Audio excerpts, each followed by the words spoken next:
On this week's episode of the BS Show, we dive into Tencent's big move with Ubisoft and more. Before we jump in, don't forget to stay connected with us on all socials at the BS Show GG. Love what you're hearing? Show your support by liking this episode, dropping a comment with your thoughts, sharing this episode, and subscribing to keep up with all our future content. I'm Blake, and with me as always is Steve. Welcome back, everyone. Hope everybody's been having a good week. I know we missed last week. I guess they say, adulting's not very easy, so we had a little bit of conflict of scheduling Steve with work and everything going on. So we got a little bit to talk about today. I've been playing obviously a bunch of League, Assassin's Creed. I actually just picked up, what was the name of it? Oh, Schedule 1. I played that the other day, and I was up until like 5:30 in the morning. There's like a quest or a thing to create a strain of weed that sells for over like $60 or something like that. So I was like going to like the gas station and buying like donuts or like soda. I think I had one that was like Viagra and like mixing it with other kinds of weed to try to build it. And it was funny. I was explaining it to Megan, and I was like, I want you to call me, Scarface from now on. I was like, I got somebody's got to run these streets, bro. But it was fun, man. I can see why you were playing it and stuff like that. I mean, you kind of lose track of time. Like, I found myself like I was building all those. I can't remember what it's called. The grow little boxes. So like how you're in like the motel, then you buy like an apartment, and like I found myself. What I realized, I hired a dealer, and because you have like a marketplace, you could like advertise that you're selling your stuff on there. So I was like getting so many orders in throughout the day, and I didn't have enough resources to, so like, and then you're like trying to build shelves to like store, stash all your weed and stuff like that. And then it's like you have to be in at night. That game was really, really fucking fun. Besides that though, I could go on about that game for a bit. Verdansk just dropped. It was earlier last week, and I've been playing a bunch of Warzone with like Brett and Hicks. I need to get you in on that. Verdansk, it's like a breath of fresh air with Warzone, man. It's brings me back to the the original Warzone map, and it's just been a hell of a time playing that. But it's enough about me, man. What have you been up to? Honestly, I've just been playing a lot of TFT. It's kind of the new season just started. I think it's week 2. Just been playing a lot of TFT. Been playing a little bit of Kingdom Hearts as well. Bought the game when it was on sale. Kind of looking at possibly buying Devil May Cry as well, and kind of going through that whole cycle again. It's the new show just came out on Netflix, and it kind of gave me a little bit of the nostalgia bug, and makes me want to play the game again. That's an anime, isn't it? Yeah. I'm not watching it, dude. So just a quick question about TFT. So like, how hard is it to like adapt to each like new season? Because it's not like a normal league season where it's like you still have the same champions. It's like every season there's like something new metas and stuff like that. Like, you find it hard to adjust? It takes a little. I think what's the hardest for me is to learn what the characters look like and learn who the characters are. Yeah. The main concept of TFT kind of it plays the same throughout each season. Bro, it's so fucking confusing, dude. You still kind of level around the same time. You're still kind of focusing on your econ. Your items are all the same. Your AP characters are going to get AP items. Your AD characters are going to get AD. Same thing with your tanks. It's just kind of trying to figure out like what the characters look like, what synergies do well with each other, and then kind of going around that. So it's just a bunch of trial and error. I think the really good thing with TFT, and I'm sure like League and other I know League for sure has like a bunch of like information online where you can kind of look up like the best items to build on certain characters and the best comps. Like TFT has like all sorts of stuff like that. So it's like I can kind of tell whenever the new season starts, because I tend to start getting like a bunch of TikToks regarding TFT, and it's like, oh, okay. And then you send them to me, and I'm just like, I don't even know what I'm watching. Yeah, it's I don't know what it is about TFT. It's like it's one of the most frustrating, but it's so fun and it's so rewarding when you do really well. And It's such a blast. I love TFT. Do you get like that hit of dopamine when like you like start winning? Like it's like if you're playing like a late game comp and it's like you're just getting your ass whooped the first couple rounds, then you start building items and building your champions, and you just like start whooping everybody's ass. You're like, all right, like okay, this is fun. I'm fucking garbage, dude. I'm garbage as fuck. I cannot play that game. It's so fucking confusing. That's the really cool thing. It's like you can kind of go on a pretty big loss. So TFT is like one of those games where it's like it rewards you for winning, but it also rewards you for losing, like going on a loss streak. Like it's one of those games where you don't really want to flip flop. You don't want to win one, lose one, win one, lose one, because you don't tend to get the benefits of econ is really big. Yeah. So making gold is really big. When you go on a loss streak, you get more gold. When you go on a win streak, you get more gold. So it's one of those games where it's like you get rewarded for losing more, and if you're able to stabilize it's definitely super super rewarding. It happened to me actually the other day. I was playing a random doubles match with someone, and we got down to 6 health. We were in last place, and we just ended up turning it around and won the game. Yeah, so every time I hop on League, dude, I'll see you on, and I always see you in game playing TFT. I love it, dude. It's so fun. So to kind of wrap this up with my question for the day or for the week, and I want you guys listening to answer this for me as well. Besides being fun, what do you think the most important aspect of a game is? That's tough, because obviously like fun is the most important thing. Yeah, but I think it's like what you consider fun. Like, do you think character development? Do you think like PvP, combat, movement? Like, is it like hard to pinpoint? Yeah, because it depends on the game. Like if you're talking about like movement and character development and PvP is what makes it fun, then games like Schedule 1 wouldn't consider fun, because it's obviously the movement is very janky. It's but I think it has to have like a bunch of different dynamics that make it enjoyable for a long period of time. It can't just be you're just doing one thing over. At least for me specifically, like it can't just be just one thing over and over again. But at the same time, it's like if you have a game that has like a very rich story and you're just like sucked into it, like just the story itself will bring me back in. But then there's also games that have like tons and tons of mini games. Like I love playing Yakuza, and Yakuza has things where you can go and like I spend more time doing the mini games than I do playing the actual game, where it's like you can go do karaoke, you can start businesses, you can go pick up trash, like you can go fishing, you can play mahjong, like you can go shopping, you can go to like there's these big like Walmart type things in Japan called Don Quixote, and like you can go into the Don Quixote and it plays the actual song that they play in the store. And I mean, after going to Japan, it's like it's such a big like rush. It's like, oh crap, it kind of feels like you're back in there. Really? Is it like that real? Feel like that real? Or like is it like the same thing? It's like literally like the same kind of music? Yeah, I mean it's the exact same song. There's like I'll send it to you later, and it's super catchy, and it's like you walk into the store and it's like just blasting like nonstop. It's pretty crazy. But I mean there's different things like one of the things I really enjoyed about like Assassin's Creed, I love the going in and clearing bases and finding different like I don't know how many temples you did where you had to find the scrolls. I've done a few of them. And then you had to kill all the like elite samurai to get the chest. Like I love doing things like that it's like you have this specific set of goals and you have to accomplish them to get your reward at the end. Yeah, for me, I think the most important aspect is a game that rewards you for the time that you've put into it. So like, or even like, I don't know. I like games that give you like a dopamine rush too, like Schedule 1, dude. Like I love the, feeling of like unlocking a new strain or like, I don't know. I think that games such a reward you for your difficult time. It is a hard question, isn't it? Yeah, because there's so many different things that make games enjoyable. It's not just like one thing. And granted, I think there's different people, like different strokes for different folks. Because like some people, they really just enjoy, like your brother, like all he really cares about is PvP. Yeah, and like if it doesn't have a good PvP like competitive scene, then he doesn't necessarily really care about the game.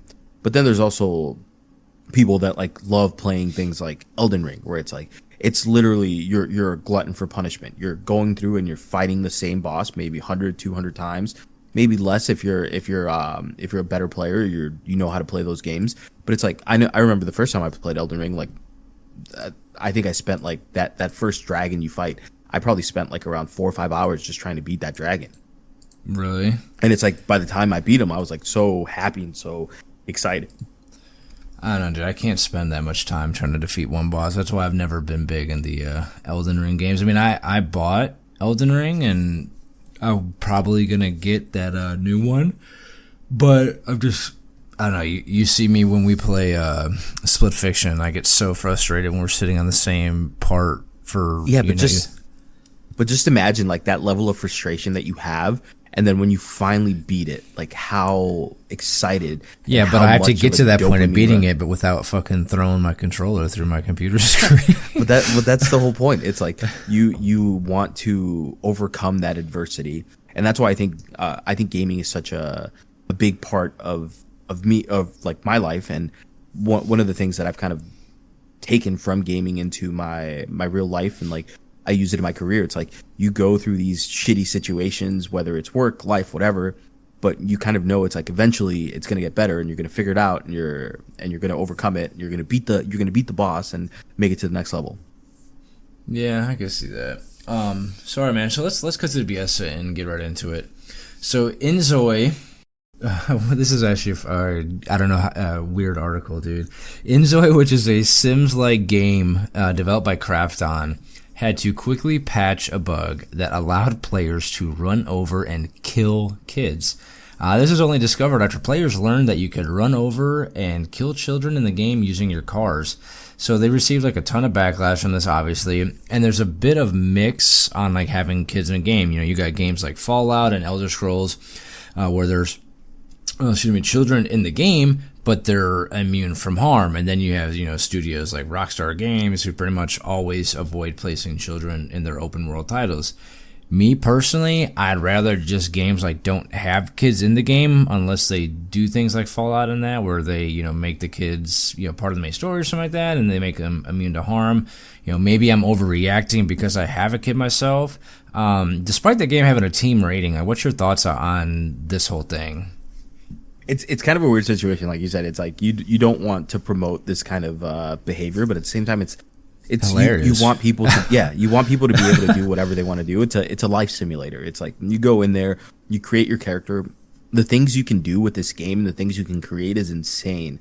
Like I've actually thought about just picking it up and just messing around with it, because Sims is one of those games that I could easily drop in and spend like 4 or 5 hours and not even realize that I've been playing 4 or 5 hours in this game, because it's like you just see it again, like it's that instant reward where it's like you're going to work, you get promoted, you build your house up and you build it into whatever you want it to be. Your Sims is doing the thing that you want to do, and inZOI is very, very similar in that aspect, except it provides like it looks a lot more realistic, and it's a lot more deeper than Sims.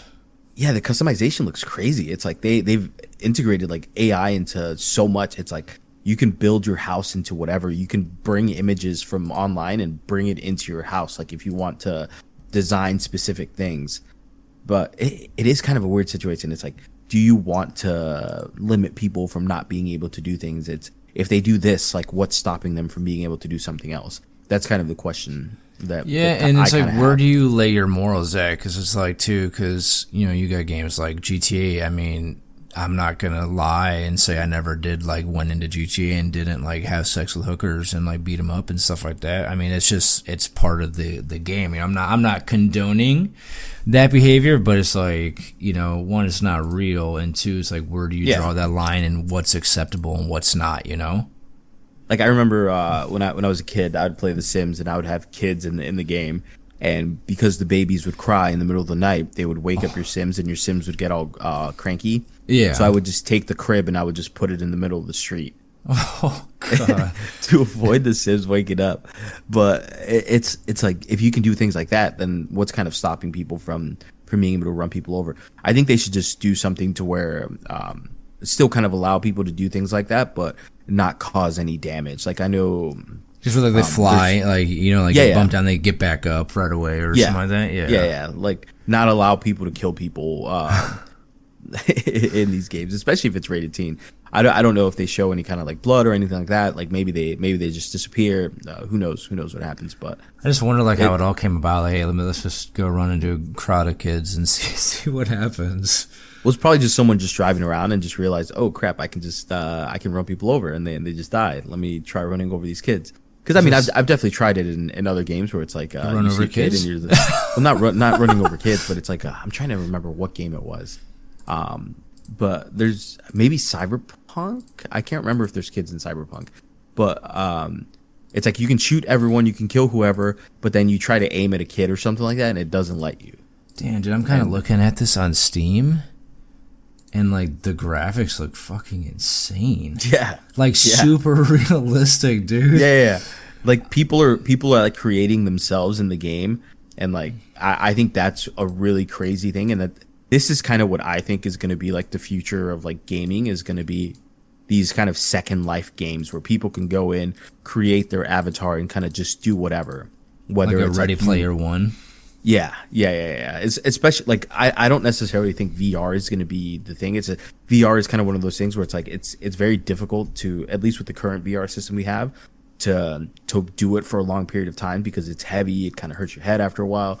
But if you can kind of incorporate something like this, I think like maybe doing a sort of like MMO Second Life kind of thing would be pretty cool. And it's like you're able to play games in there. You're able to go to like bars and do whatever you want. I definitely think that's kind of like the future of gaming / MMOs. I'm just curious. Are you gonna get this game? I know it's in early access right now, but I think it's supposed to be coming out here soon. I'm definitely considering it. Like I said, I love playing The Sims. I've probably spent more time than I'm comfortable saying on The Sims. Come on, dude. Give us a estimate of how much time you spent on Sims. A lot. You probably between nerd. the console and then getting it on PC and replaying it. It's probably a lot of time. Me and my cousin, we used to spend hours just playing The Sims together. Are you serious? Yeah. I want to I'm gonna look you up on Steam and see if I can't come across your thing and see how long you've been playing it. I don't think I've played it that much on Steam. I've played it more on console, like back on like the PlayStation 2. Oh, you gotta play it on PC, dude. This was like way back in the day. So you haven't played it like recently? Let me look. I only have an hour played on PC. Well, while you're looking, so do you think a bigger deal is being made about this than what it should be? I think so. I think it's like, again, people are gonna do what they're gonna do. It's like people go on rampages on GTA, and that doesn't necessarily mean that they're gonna go on rampages in real life. Like it's a game, and people need to understand it's not real life. Yeah, no, I agree. So to hop into our next one, Monster Hunter Wilds has officially passed the 10 million copies sold mark, which has set a new record for the developer and publisher Capcom. I guess it sold over 8 million copies in just 3 days. So the game's only been out for about a month now. And Capcom was kind of going into explaining why it thinks like the game has done so well. And they included, the fact that there's crossplay on the day one launch, the introduction of the focus mode mechanic, which we see in Assassin's Creed, and the seamless movement between settlements and ecosystems created an even more immersive gaming experience. Does it really surprise you that this game has done so well? I think so. I think the biggest reason it surprises me is because of how bad the PC port was and how many issues people are having playing it. That's my biggest thing, is because I think like half of the player base was PC alone. And there's like, if you just look at the reviews, I haven't looked at the reviews recently, but like if you look at the reviews when it first came out, it was like terrible. I think most of them were like, I can't play the game. This game is ported completely terrible. And like you said, there was memes on TikTok of like basically like a PlayStation 1 game. Yeah. PC.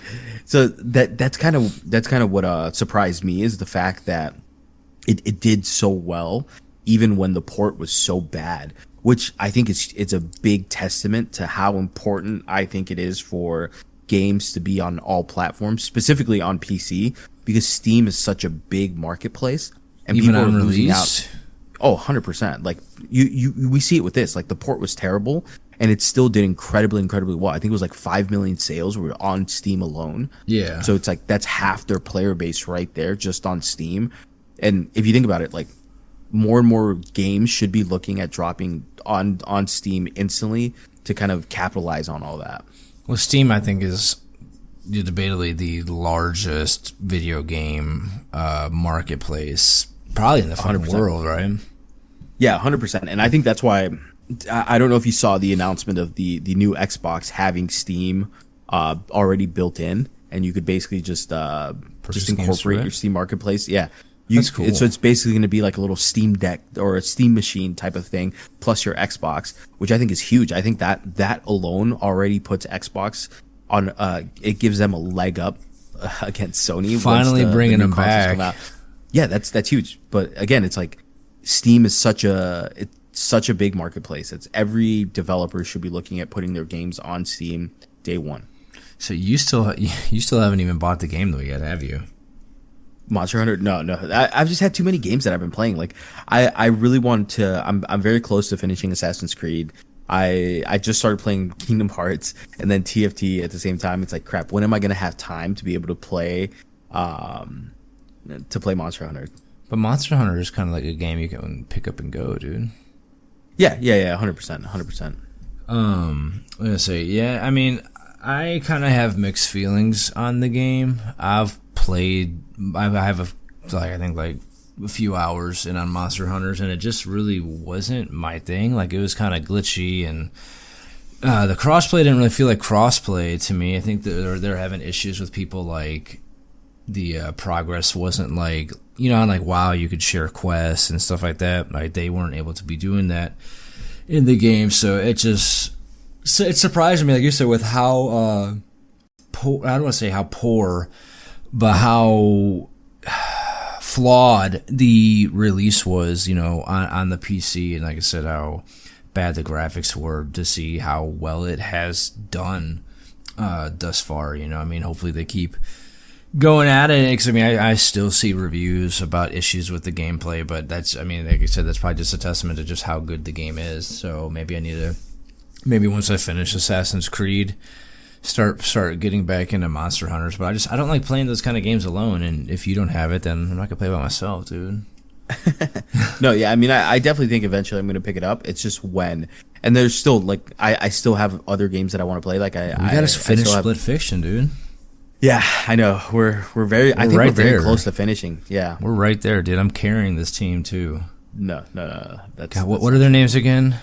Maui, Mio, and I can't remember her name. God, the other girl. You're Mio, right? Yeah. Yeah. Okay. So, all right. So before we get into our next topic, don't forget to stay connected with us on all socials at the BSOGG. And if you're enjoying this episode so far, please be sure to share the podcast and leave a comment.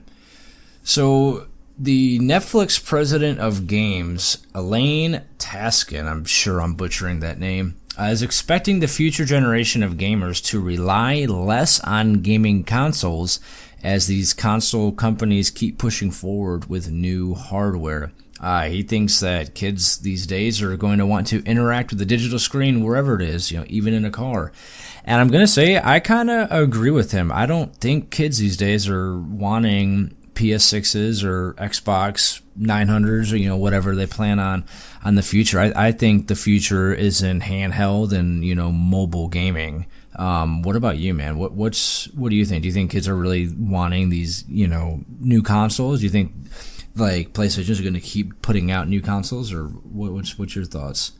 I mean, they're definitely still going to continue putting out consoles, but I definitely. But how much more could they do though? Like, how much more like can they really implement on these systems? Like, is it going to be to the point where like the games just look so fucking realistic that you're just like you can't tell like it's a game anymore?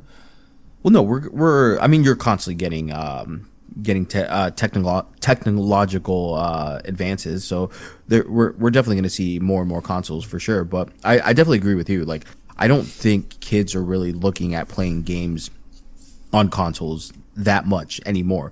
Like, when you think about the games that kids are playing, it's Roblox, it's Minecraft, it's Fortnite, stuff like that you can very easily play on your phone. Like, my little brother spends more time on his phone than he spends on his PC or his Switch or his PlayStation because it's most of the games that he's playing. It's Roblox, or he's on TikTok, or he's on YouTube, whatever it is. It's just a lot easier access. And even when he's on his TV, like he's sitting there watching YouTube Shorts on his TV. He doesn't play games. He doesn't watch movies. He doesn't watch TV shows. It's like every once in a while he'll watch like some anime or something like that. But like he has his PC, but when he plays PC, he's playing Fortnite or he's playing Roblox. And I think it's just a testament of the type of games that people are playing. It's people want to play games that are social, that they can play with friends, especially little kids. And it's all these games are just very easily accessible on mobile. Yeah, I mean, when we were younger, I mean, we had the Game Boy and Game Boy Advance and stuff like that. But I think like as you get older, you kind of start leaning more towards the consoles and the computers, right? Like I don't know, I don't think that they'll stop developing this stuff. Well, I just also think there's been such a huge advancement in terms of like handheld playability, like with things like Steam Decks and the Nintendo Switch.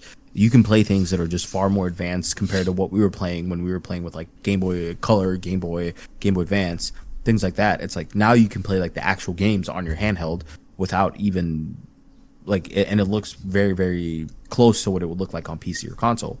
Yeah, see, I like the idea of being able to bring it with you wherever you are.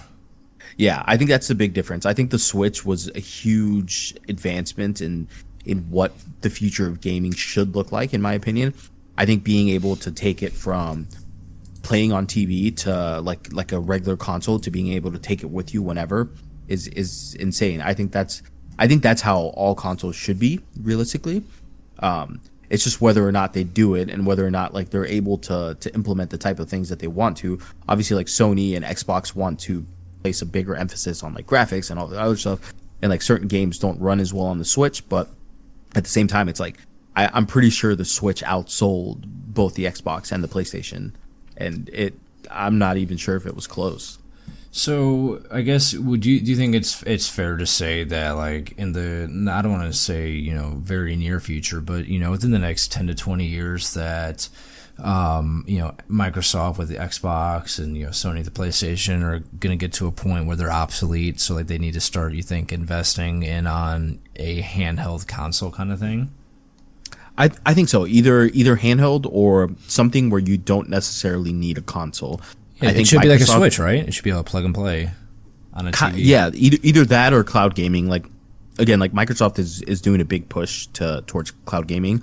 Netflix is kind of doing something similar where they're trying to add games that you can play through the cloud straight on your Netflix account. But I think they need to do a little bit better at designing some of their games. Their games aren't the greatest, but yeah, I definitely think there needs to be something, because consoles are getting a lot more expensive, and it's gonna become one of those things where it's like, what do you get? Do you get a PlayStation 6 or do you get a PC? And I think most people are going to opt for a PC. But now the question is, do you get a PC or do you get a handheld device that you can play with you anywhere you want? Or anywhere Well, I think you it go? depends. Well, I think it depends what you can do. I think when you're thinking of like if the handheld is able to do and play at the same level as, say, your PlayStation 6, then obviously I think people are going to opt for, and again, it's different for kids. I think kids are going to opt more for the handheld because they can take it wherever. Yeah. Versus like if you're talking like you're 16 to probably our age or older. We're not that old, dude. I mean, we're close to 40, so we're dude, shut the fuck up, dude. Just a little side note on that.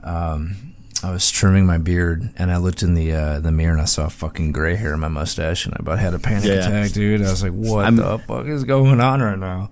I'm just thinking about it. Almost 20 years ago, we were 18. Dude, it's 24 and a half years ago, or no, 23 and a half years ago, I was 18. Yeah. Dude, you make me feel so fucking old, dude. My knees are giving out, my back's giving out, my eyesight's not as good. I'm getting my ass whooped in League of Legends by like 13-year-olds. Like, I can't do it anymore, man. Is there anything else you want to hit on with this? No. All right, dude. So before we get into our last topic, don't forget to stay connected with us on all socials at the BS Show GG. And if you're enjoying this episode so far, please be sure to share the podcast.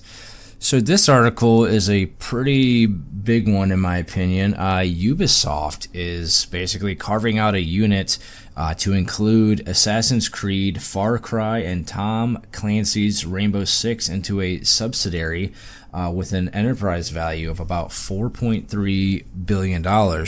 And what's going to be happening with this is Tencent, which everybody knows, owns Riot. It's a huge, huge, huge Chinese tech company.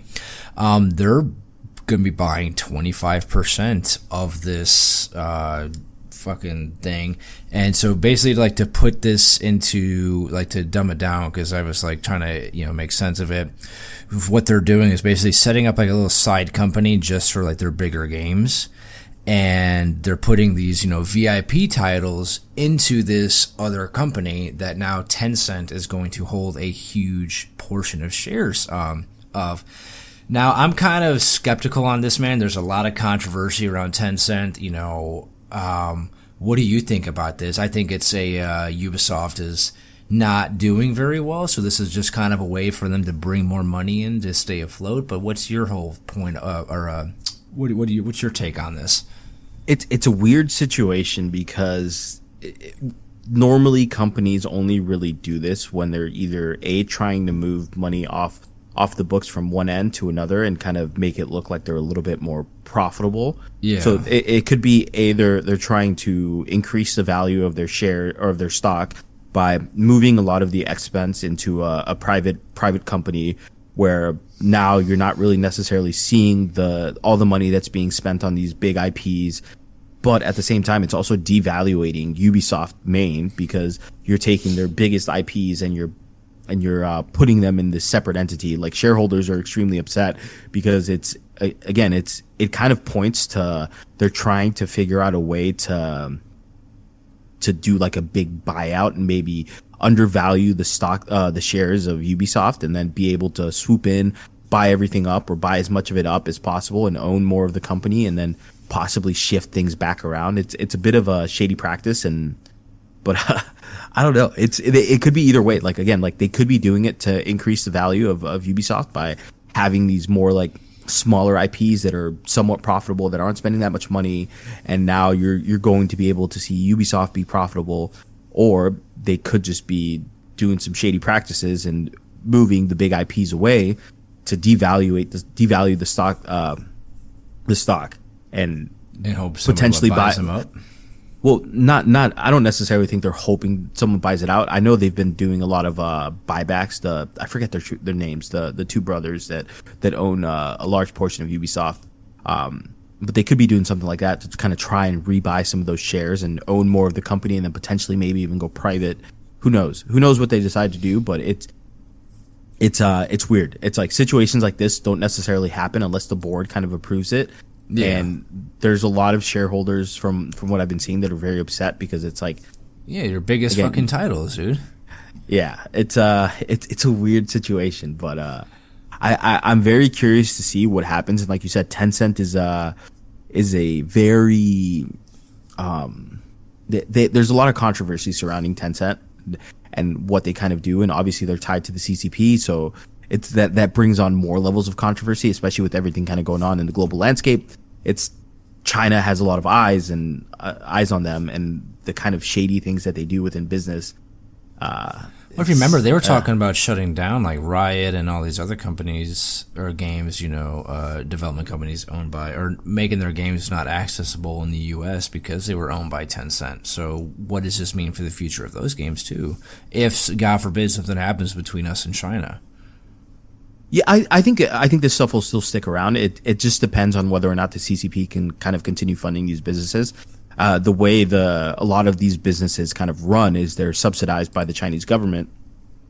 So I don't know if you saw the recent news kind of going on with economics, global economics. It's when the tariffs kind of launched, it created a panic, and people were just selling nonstop their Chinese stocks, because it's obviously China relies heavily on exporting goods rather than importing. It's that's their biggest thing, is they're just constantly exporting. That's how they get a lot of their money. So when the tariffs too, because of that though, that the yuan is like the lowest it's been in a long time. it crashed and they had to shut down their stock market because so many people were selling. It was just going to tank everything, and people were afraid that it was going to completely destroy the Chinese economy. So it's again this isn't a economics podcast or a political podcast, but it's I think it plays a big part into what happens and what we see. I know I think we talked about it a while back with like how tariffs would potentially affect gaming. And it is a real thing. It's like if we do go into a sort of trade war, it's like what effects would we see impacting gaming? Could we potentially see these companies not being able to be played, or games like League that are owned by Tencent not being able to be played in the U.S. or other countries that are not allied with China? I think that's a scary idea, and it is very real, and it very well could happen. But I'm hopeful that it won't happen because I play a lot of TFT, and I don't know. You'd fucking have a panic attack if you weren't able to play TFT anymore. You'd probably just go back to playing Hearthstone. I don't think I would have a panic attack, but I definitely isn't Blizzard owned by like a Chinese company, like partly owned by a Chinese company? I think so. I think yeah, dude. I mean, honestly, like in today's days and age, what company, like what developer or whatever, doesn't have some kind of Chinese involvement in it, right? Yeah, I mean, like it's very few that don't have their involvement in on it. No, 100%. Yeah, so I was just gonna say, I feel bad for Ubisoft because I like Assassin's Creed, but I think that this is like in my opinion, this is their last straw. I think that they're kind of like trying to just get more money in and just figure out where to go from here because they haven't really put out like a very good game in a long time. And I'm not saying Assassin's Creed Shadows isn't a good game because I mean I've definitely enjoyed it. But it's not the game that it's nothing to write home about in my honest opinion. So I think, like I said, this is Ubisoft's kind of way to try to salvage as much as they can. I think the good thing is we do see some promise within Ubisoft with Shadows. It's where we're kind of able to see them kind of go back to their roots a little bit and see a lot of the things that made Ubisoft games special.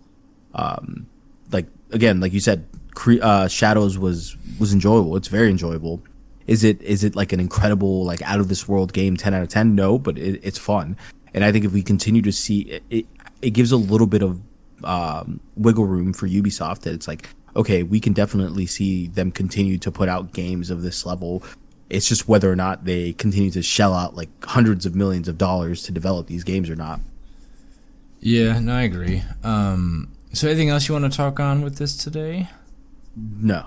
No? Okay, so there's no real games that are coming out within the next week or so, but there are some games that are on sale that you guys should really check out. You got Dead by Daylight is 60% off at $7.99. You got Red Dead Redemption 2 is 75% off at $14.99, and then Devil May Cry, Steve, you might want to get this, 67% off at $9.89. And that's it for today's episode of the BS Show. If you enjoyed the unfiltered conversations, make sure to share this podcast and to follow us on all socials at the BS Show GG. We appreciate you listening, and we'll be back next week with more straight talk. No BS.